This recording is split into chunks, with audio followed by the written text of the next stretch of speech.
And if you've looked at the agenda, you know that his title is Vexillologist. What, you might ask, is that? It's the person who specializes in the study of flags. Oh, whoa. So, yes, who knew it? I didn't know it had its own title, but that is what Star is. But Star Carey has 42 years of service with the United States Army. And he had an assignment at Arlington National Cemetery. He's been the mortuary officer for Europe, and he has participated in about 50 military funerals where he oversaw the folding of the flag and then presented it to the next of kin. He is Professor Emeritus in Marketing at Our Lady of the Lake here in San Antonio. And he told me an interesting tidbit about him in that when he enlisted in the Army at 18 years of age, there were only 48 stars on the flag. So, keeping that in mind, it gives me a lot of pleasure to introduce my friend and citizen of Comal County, Star Carey. Thank you, Diane. so much. Hi, everybody. A few things we can talk about the flag. I was the escort officer for 50 or so of the military funerals. One way involved, another way, and various others.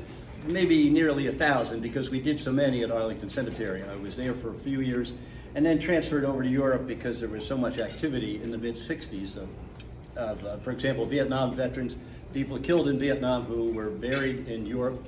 The burial of a service member can be anywhere the next of kin decides. As long as it's in the free world, they can do that.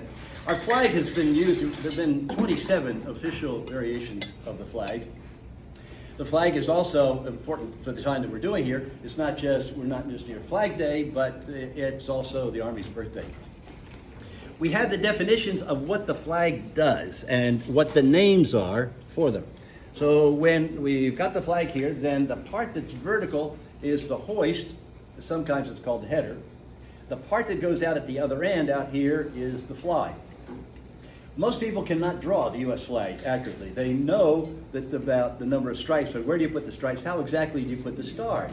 For example, there are 5 rows of 6 and there are 4 rows of 5.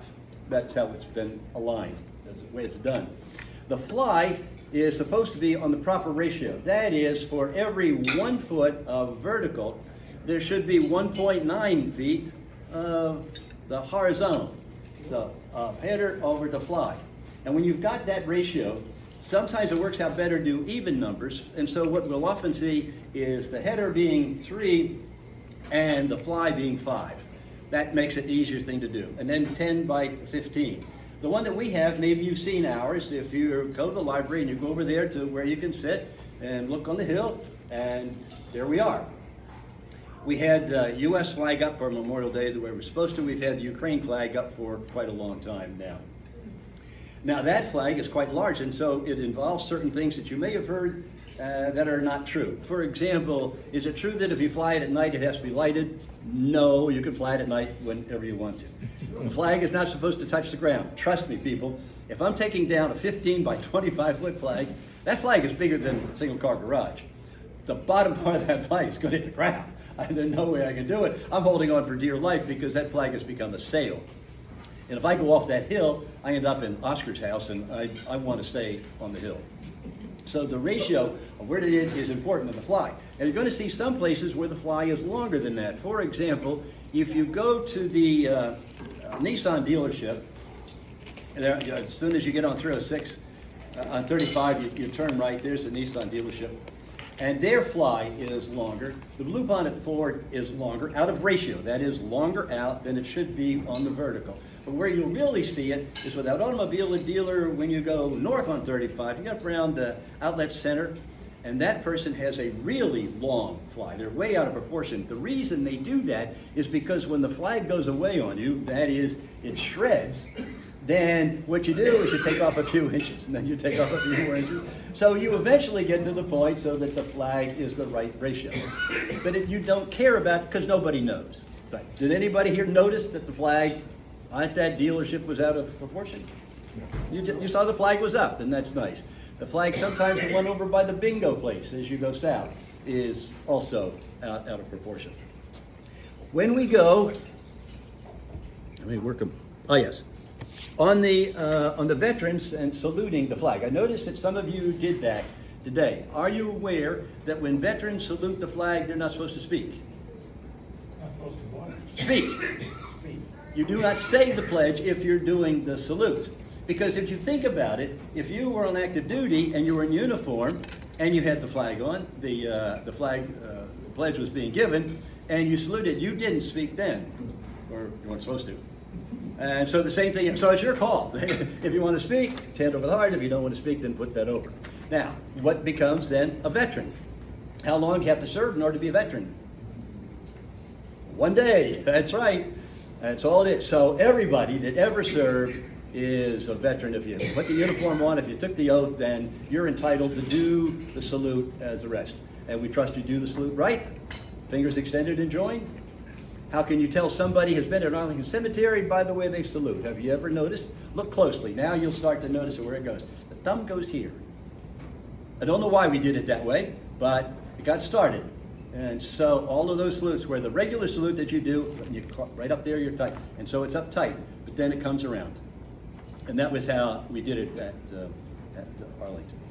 My job as the escort on the several ones that I did, there were 3 things that you had to remember. So we'll say, I'll come over here, and the casket's going in that direction. I am 3 meters behind. I have to stay in step. How do I stay in step? Because I watch the slight movement of the troops that are carrying the casket. And then the finger and the thumb, right here, see these 2 things you touch. Now that's it. That's all they had to do. Who's doing the work? The people carrying the casket.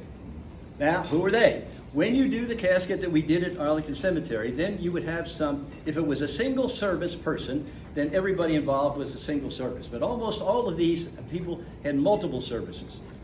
If you had the caisson and you had the horses, that's always Army. Arlington Cemetery is an Army facility. We just let the rest of you in. So the horses then are controlled. If that's what you have, then the people that control them and the one that rides them, regardless of the service of the decedent. So they're out there now. You know what the sequence is because the sequence is based on the seniority of the service. So we're walking out. The casket's up here in front of me. I'm 3 meters back. Front left is Army, senior service. Front right is Marine Corps, second senior service. There's a reason for that. We don't have time for it. Navy is third. All right, so if Army is front left, which they are, then Army is right rear. If Marines are front right, which they are, then Marines are left rear. So now, okay, now we've got those people established. So then Army, Marine, Navy, Air Force, Coast Guard. Now we got to fill in one more slot. So now we bring the Navy back because the Army and the Marines are back here. So it's the Navy's turn, so the Navy is back there. That's always the way the sequence is done. So who does the cadence? The Army does the cadence. It's an Army operation, so front left does that. You'll notice when you see these funerals, if there's somebody speaking, it's the person on the front left. So what you have then is that you've got the troops are carrying the casket. The troops are setting what the cadence is going to be. The troops are doing the direction because I'm the escort officer. I'm back behind. I'm not doing that. They're doing all the work. So why do we do it that way? Why do we only have enlisted doing that, and why do we have officers as the escort and nothing else with the escort? Because we want it done right. I mean, there's nothing like getting an officer involved in any military operation. Anyone you've ever been involved in that went the wrong way, it was because there was an officer involved. So we let the troops do that. They take it, care of it. It can be really interesting when you're working on some of the more difficult places. For example, on the Capitol. So if you've had the lying in state up on the Capitol, on the steps of the Capitol, and then coming down, you've seen that. That's a bear. And sometimes we'll use 8 because it's so heavy and it's so hard to keep it level.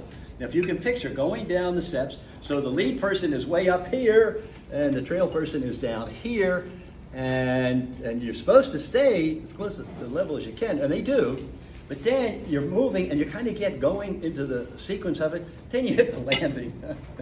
So now the landing, now you see what the process is, they're all got to adjust. We practice that incessantly. 3 in the morning when there's nobody else there, then we're out there going through how all the steps are. One time when I was there, we had one at the Lincoln Memorial. I have no idea why we did, but anyway, we did. Now, you are familiar there with those steps, and it's the same thing. Now, how many steps are there at the Lincoln Memorial?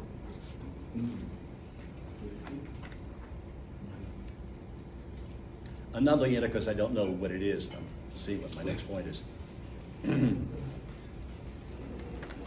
Okay, his most famous speech, how did it start? And? 7 years. That's how many? 7. No, 11. It's 87. There are 87 steps leading up to the Lincoln Memorial. Wow. Which is, by the way, the only thing you're going to remember from this talk. And you're not going to give me credit. You know what? This guy, this really smart guy told me that. What's his name? I don't remember all that well. Or you were going to say you were there and you counted them yourself. No, you won't. I'll just... All right, so we had those people. These are the only funerals that I've dealt with where you had a lot of people. You have gone to Fort Sam, and the numbers are much different. That is, there are 2 people that are folding the flag, typically. And they usually don't bring the casket in. Usually it's the civilian, the group that brings the casket in, then the troops are there. So then you might have officers involved, and you probably have seen that. That maybe the person that dies, Lieutenant Colonel, best friend of Lieutenant Colonel, so Lieutenant Colonel then helps to fold the flag. That's how that part will work out.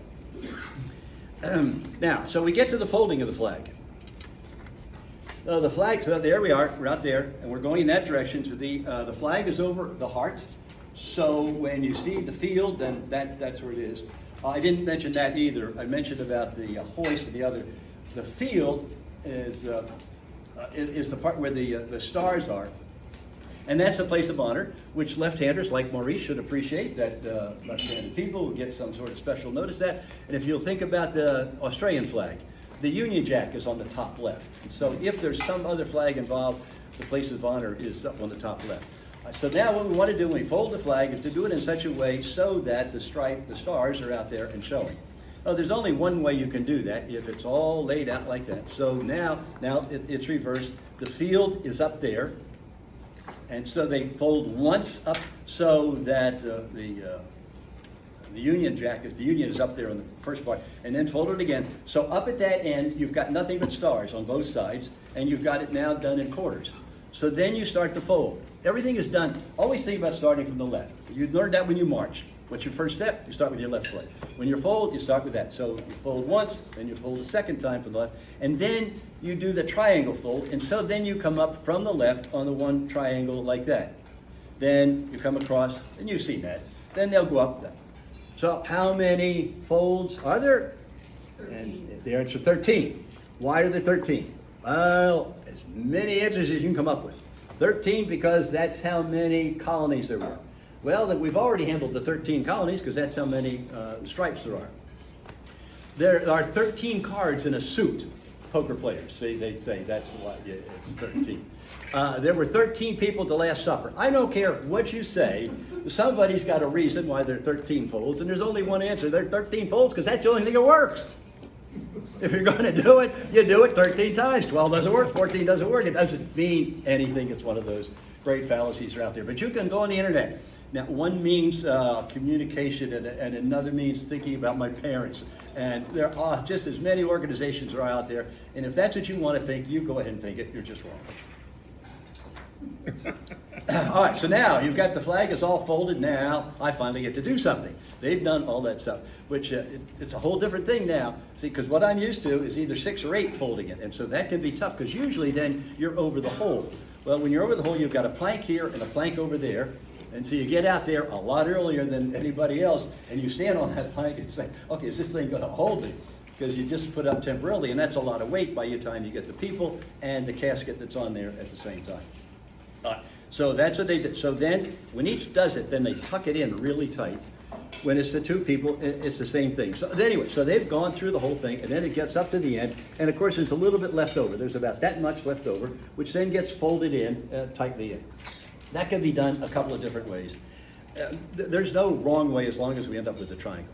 Oh, there's also, is it the reason it's a tricolor, the triangle, is that remembrance of the tricolor, the hat that the people wore in the old days. No. It's just that we only had two choices. It either can look like a triangle or a rectangle. I mean, think about that flag. How is you going? You can't fold it in a circle. I mean, think about all the trapezoid, parallelogram. Nothing works. The only thing that works is either a rectangle or the triangle, and the triangle looks a whole lot better in the case. So that's why they kept it that way. All right, so now you've got that done, and they finish with it. So now they bring it to me. That you've seen that. One presents it to the other, they salute, then they salute back, then they turn around. So now I've got the flag. Here comes your moment. So now this person then goes over to the next of kin. So I'm about this far away, and then I come over and I do, and you know what the words are. On behalf of a grateful nation, and so on, like that. When I was doing it, there was not the controversy that goes on then that there is now. Because then the next line is, on behalf of a grateful nation, and the President of the United States. With this president and the previous president, you don't want to say that. Because half the people there hate the occupant at that time.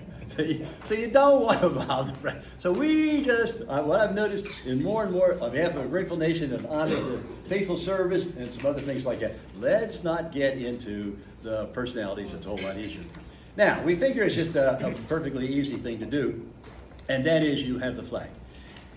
On two cases, this is what happened to me. The troops were there, so we're out there early, and I've met the funeral director, and I said, no, we've got this, and we got that, and there with the troops, and you're gonna do that, and we go over it, and over it, and the troops are so good about continuing to practice something that they could do without practice. All right, so now they're over there, and they're pulling the casket out of the hearse, and my troops are there doing that, and the funeral director comes up and says to me, there's something you ought to know. Okay, now you can put terror into a first lieutenant. If you tell him, that you ought to know about the next of kin. Okay, we've been together for a couple of days now. It would have been nice if you'd told me.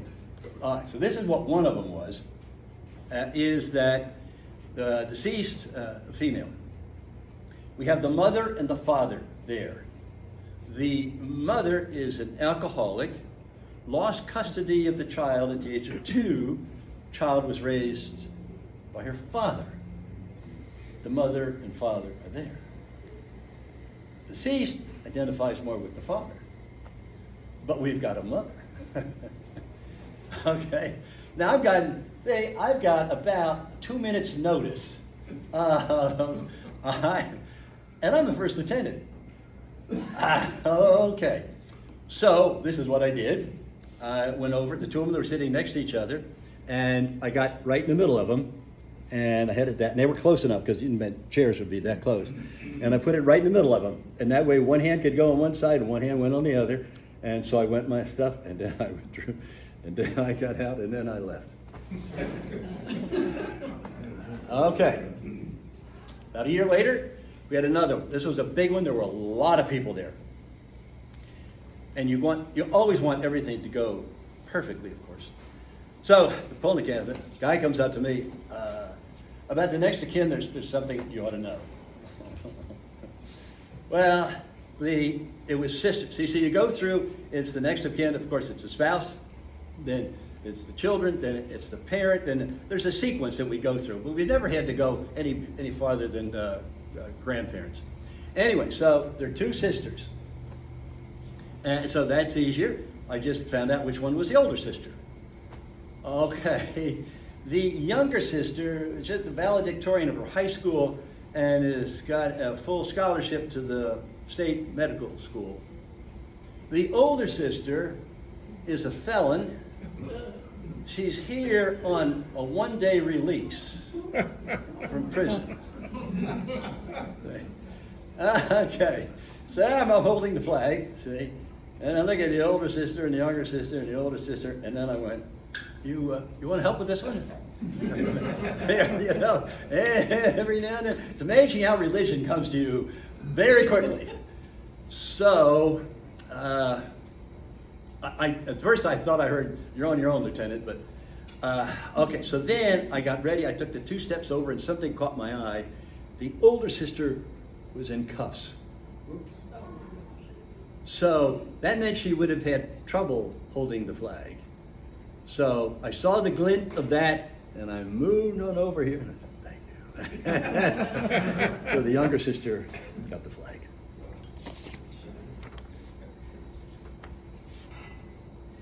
You know about half-staffing for the flag.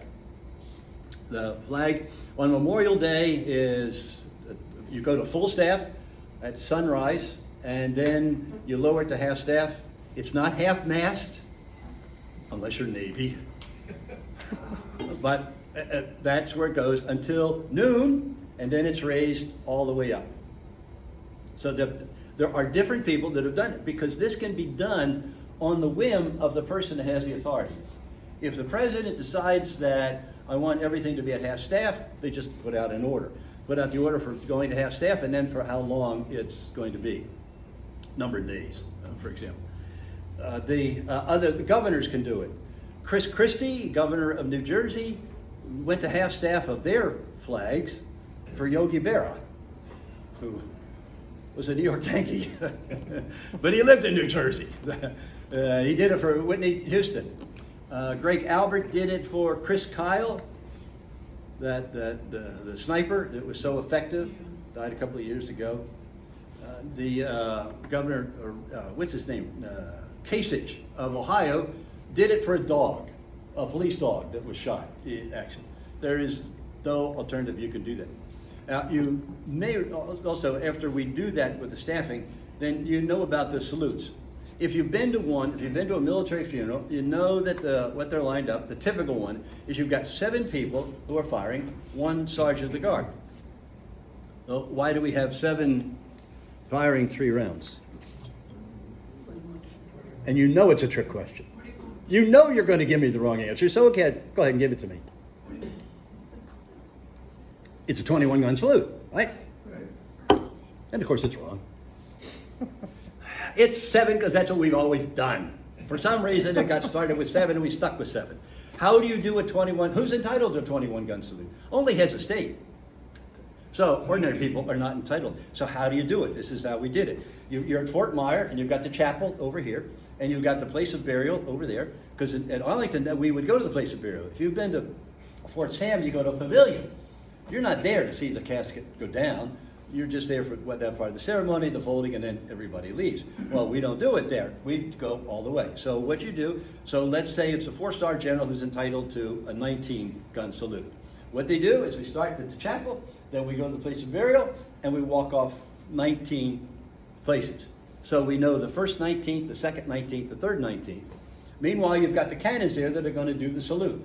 How many cannons? If you've watched the Memorial Day and you've seen other ceremonies in Washington, you'll notice that there are 4 cannons. This is how it goes. When there's a person with a radio that's going with cortege as the group is coming. As the casket gets there's a little, we put markers on the ground. People don't notice it, but we know what to look for. So then they say fire 1, so they fire the first one. And then you get second, and they fire the second. Then the third, then they go back to 1, 2, 3. So why are there 4? Backup? Yes, 1 doesn't fire. You go fire 3, pulls the cord, nothing happens. So number 4 knows right away. You don't have to give them the order. They do that, they pull it, and there's something kaboom like that. Nobody knows because it's within seconds that it occurs. All right, so then you got a whole crew working on number 3. So now you've got a new number 3, 1, 2. I think twice out of all the funerals I went to, we had a misfire. And that only happened once, and the guys were able to fix that. Also, the person that does it, the sergeant of the guard, but when they do it right, they do the orders quietly. That is, ready, aim, fire, ready, aim. That's it. Because that way the effect is of the firing. What you're going to see around here is that the sergeant of the guard makes it loud. Ready, aim, fire! Well, then we lose the effect because it's all quiet and kaboom, it hits. See, you lose that when you have the person doing the ordering. But we were able to do that, but then also when I did them, and the ones that I did were not just in there, because I did the one overseas. People are still, we're finding remains from World War II. And if we find those remains, then you go to the next of kin and say, where would you like this person buried? You have the option of going into a cemetery overseas. By the way, you know the United States flag overseas off of our land, where we have a U.S. Cemetery, so the U.S. flag is there. There's also a flag just outside of Paris on the gravesite of Marquis de Lafayette, in honor of what he did for us in our revolution. The only other place that I know of the U.S. flag is permitted to be there. All right, so what was I saying about what we're doing?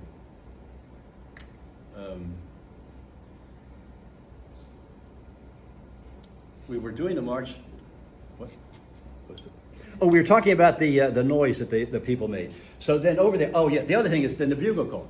The bugle call, when he had it, we have real bugles. Maybe you've noticed now that they put a little tape or something in the bugle. You can tell when they're blowing the bugle, it's not the person playing, it is the tape. But most people don't know that.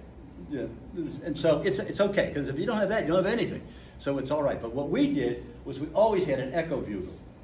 So you had the bugler that showed, you'd get out there in advance and you look, you hope there's a hill somewhere. And so you get the other person out of sight, and the other bugler over there. So the one person goes da-da-da, da, da-da-da, da. So they don't do all the notes, they just do the following one. But it is very impressive to have the echo bugle.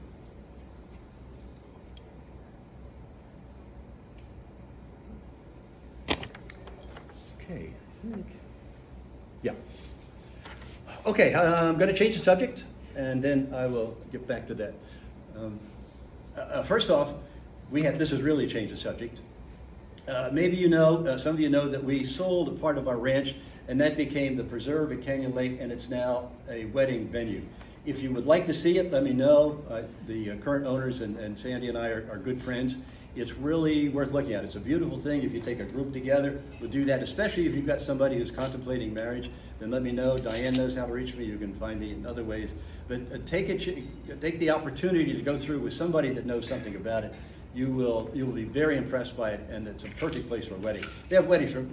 I met a lady from North Austin. She said this is the prettiest place that we've seen. They regularly have people from Houston that use this facility for weddings because it's such a beautiful place for them. The other is, Diane said, I had the 42 years of service. I know how the Army system works. I know how to make the Army system work. If you have a teenage girl who's a friend of yours who wants to be a soldier, is patriotic, and is tall, as in 5'10" or higher, let me know. I will talk with her and her family about a career plan that will benefit her, and I can work with this person. So if you know somebody like that at any time, please let me know. All right, questions?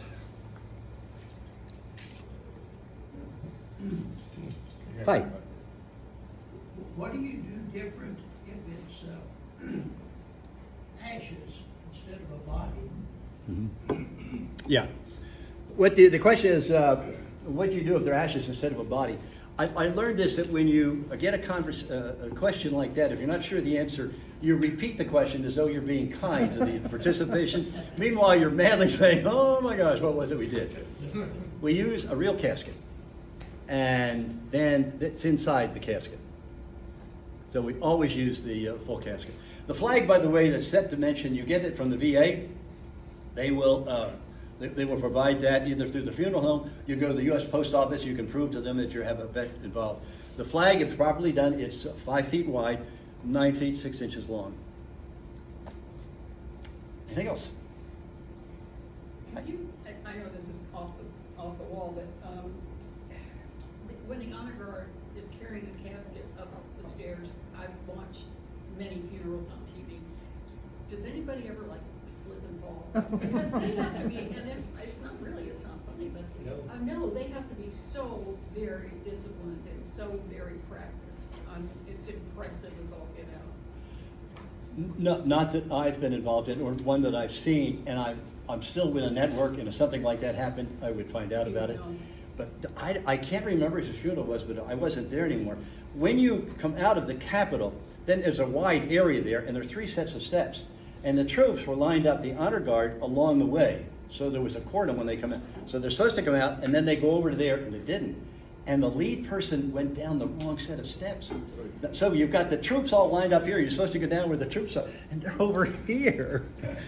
It's, oh my gosh. And every now and then you'll see other little things like that. If you know what to look for, then you'll see those mistakes. That would be really obvious, and I have it.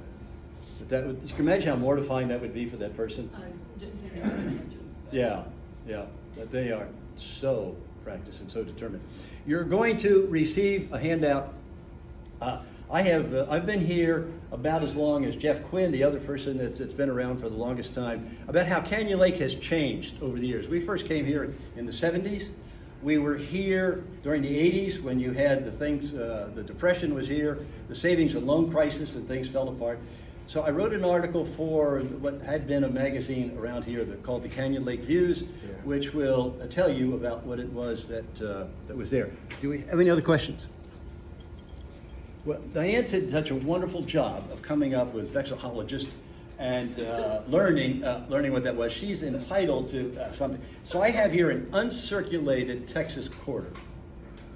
And so this is going to be for her. Now the question is, how do you, which is because it's uncirculated, it's never been touched by human hands. So then how do you put the quarter inside the container? And that is, you get an Aggie, because then it's still not been touched.